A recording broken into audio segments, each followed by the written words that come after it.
Le Sénégal, sous le régime du parti PASTEF, est-il un État démocratique ou autoritaire? Nous répondons par l'affirmative que le Sénégal est un pays démocratique car les citoyens responsables jouissent de la plénitude de leur liberté d'expression comme en atteste l'ancrage et le foisonnement de la presse libre et indépendante depuis des décennies. Tous les jours, la presse tient des débats contradictoires, des unes de journaux provocateurs et critiques au nom de la pluralité de l'information attestant de la vitalité démocratique de notre pays. Toutefois, il convient de préciser que de l'Amérique à l'Asie, de l'Europe à l'Océanie en passant par l'Afrique, aucun État n'admet l'exercice d'une liberté absolue qui ne saurait s'accommoder de la vie en société et de la sécurité nationale. L'encadrement légal de cette liberté en est même le garant, sinon le chaos et l'anarchie prendront le dessus sur la démocratie qui est pourtant le meilleur des plus mauvais systèmes politiques selon les mots de Churchill.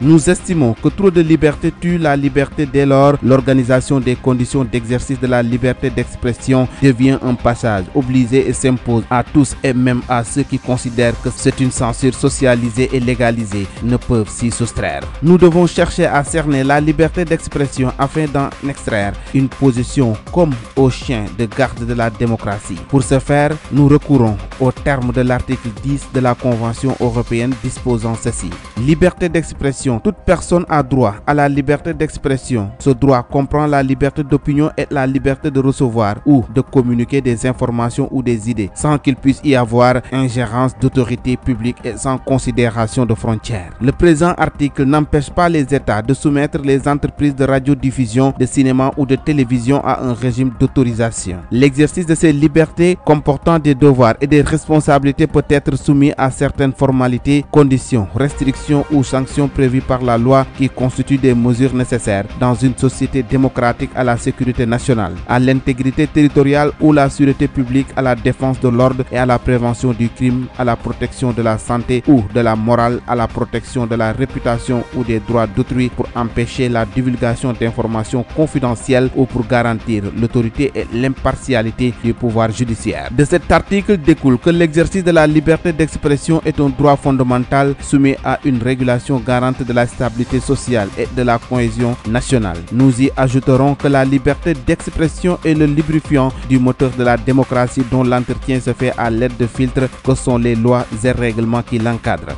Toutefois, nous devons absolument nous entendre sur cette chose. L'insulte n'est pas une opinion, quelle que soit la nature du régime politique, démocratie, dictature, totalitarisme, etc. Le leader du PASTEF, par ailleurs Premier ministre du Sénégal, s'est exprimé devant les membres du Conseil national de son parti en égrenant son chapelet de doléances dont les plus importantes sont axées sur l'existence de courants souterrains ou dormants qui est en train de fomenter un complot au sein de sa famille politique, la crise d'autorité et l'isolement dont il est victime. En outre, les critiques subjectives, objectives, constructives formulées sur le fonctionnement de la justice et la réponse du berger à la bergère promise à ses profondeurs. Telle est l'économie de la communication du président du PASTEF. Une bonne partie de la presse sénégalaise dont la plume est trempée dans l'encre de la haine et la voix inspirée par la méchanceté du chasseur à l'affût voulant abattre l'albatros en plein vol sans pitié ni remords. Mais à cette horde de mercenaires dont le seul but est de neutraliser grand renfort de mensonges et de contre-vérités, les efforts entrepris par le gouvernement pour répondre aux besoins des Sénégalais sans relâche et restaurer les grands équilibres macroéconomiques, nous opposons notre engagement à défendre notre vote et notre détermination à relever les défis majeurs pour l'essor de l'économie nationale. Vos éditoriaux pamphlétaires, vos diatribes, vos combines, vos colibés, vos plateaux et shows pour diaboliser le leader du PASTEF ont l'effet d'un cotère sur une jambe de bois car la messe est déjà dite. Le cœur de l'écrasante majorité des Sénégalais bat au rythme du tandem Diomaye Sonko. Nul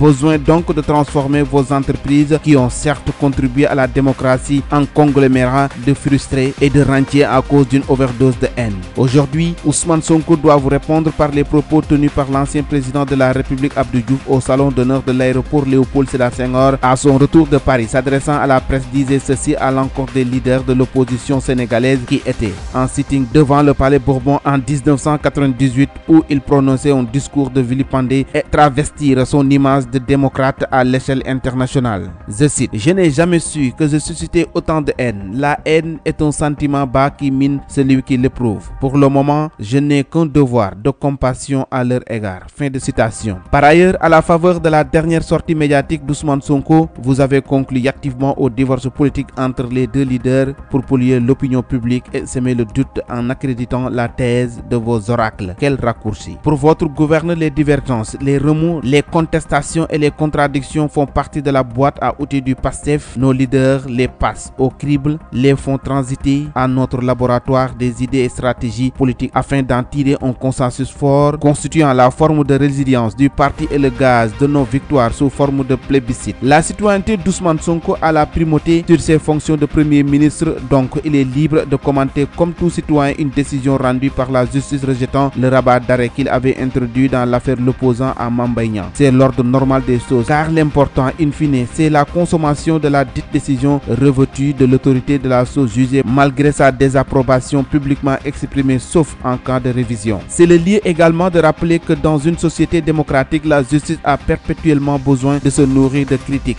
de s'abreuver à des voix discordantes pour s'amender et atteindre son idéal, car tout juge a un cœur, des connaissances approfondies sur sa matière sans conteste et son intime conviction boussole de l'orientation de sa décision, bonne ou mauvaise, à l'aune de l'appréciation du peuple. En outre, le bon juge mérite respect et considération, car juger n'est pas un privilège ni une facilité, mais un sacerdoce qui s'exerce dans la prudence, la rigueur, la loyauté, la fidélité au serment, car la frontière entre la vérité et le mensonge n'est pas apparente et pourtant il est tenu de rendre une décision. En ce qui concerne la société civile, nous partageons à bien des égards la posture du leader de PASTEF. Certains de leurs animateurs sont des entrepreneurs de la dénonciation qui s'érigent en directeurs des consciences rabatteurs des troupes et en surveillants généraux. Ils sont prompts à exagérer même sur les tensions mineures en leur donnant une cote de crise politique alors qu'il n'y a aucune entrave au bon fonctionnement des institutions, à l'économie, à l'unité nationale et à la stabilité du pays pour espérer prendre leur bâton de médiateur en bâtissant par ricochet leur renommée, leur capital réputationnel en ayant en ligne de mire les opportunités directionnelles nationales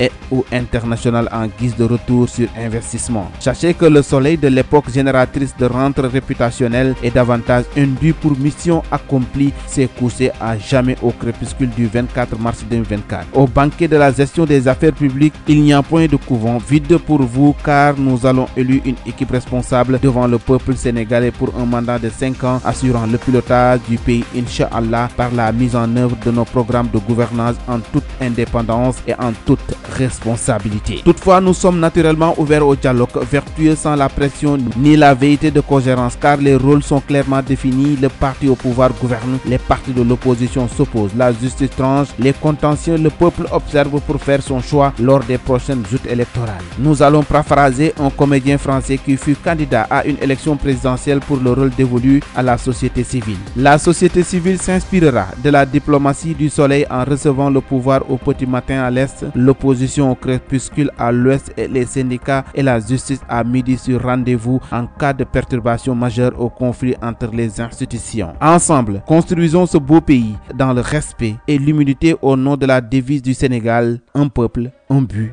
une foi.